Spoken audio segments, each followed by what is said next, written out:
Hi everyone, this is Emily with Keller Williams Realty. I am here with Janie from Foursquare for Two, where she's documenting renovating an 116-year-old house.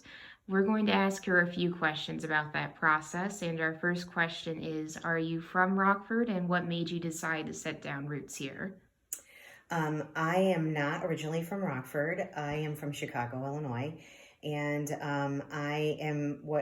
I'm an enthusiast about Rockford. I love Rockford. There's three types of people who live here in Rockford: those who are born and raised, those who are transplanted here by their manufacturing companies. As you know, Rockford is a big manufacturing city.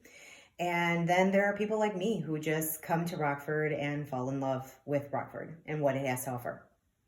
You mentioned to me that you had the opportunity to research your house's past. Could you tell me more about that process?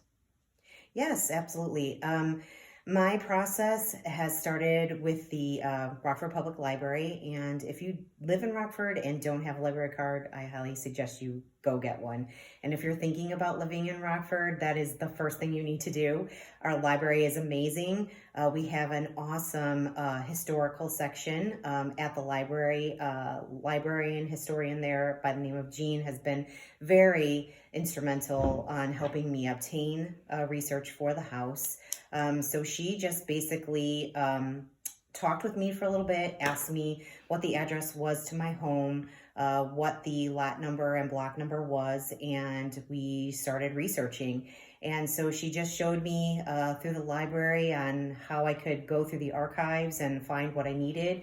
And if there were things that I couldn't find or things that the library provided through the articles, because we have this great news bank, she referred me over to the Winnebago County Recorder's Office or the Winnebago Courthouse, and I was able to obtain documents that I needed for the house there.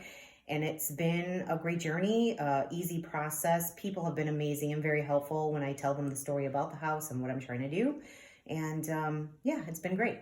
What are your favorite things about Churchill Grove? Oh, wow. There's so many great things about Churchill Grove. Just living here for the short time that I have, I just love the fact that it's like stepping back in time. The houses are just so nostalgic here and just timeless. And just the neighborhood. I love sitting out on my front porch in the afternoon or in the morning to have a cup of coffee. And I have the neighbors walking by, kids are playing on the street. It's just like the scene out of a Norman Rockwell picture, you know? Why did you choose to preserve this home's integrity instead of modernizing it? It's 116 years old. That in itself stands for something. This house, when we looked at it and we had it inspected, our inspector was like, this home has great bones. It just needs some love. And from that moment, we just fell in love with it. It was the craftsmanship, the detail, the hardwood, the windows, everything about it, the brick itself. You don't get that kind of craftsmanship anymore. I mean, you do, but I mean, it's amazing that this house has been standing for 116 years, and our intention is to keep it going and hopefully preserve it for another 100. Back then, it was just really hard to sell land and sell property. Prior to them inheriting all of this land, the land had gone through foreclosure, and I can show you some things here. Really quick. SFNGF Penfield were selling properties here in Rockford. And right here is my lot. The reason why Harlem Avenue has such a big meridian in the middle is the fact that the electric trolley cars used to run there. So when the trolley cars stopped, they just covered them up and then put lampposts up there. So that's an interesting fact not many people know about Harlem Avenue.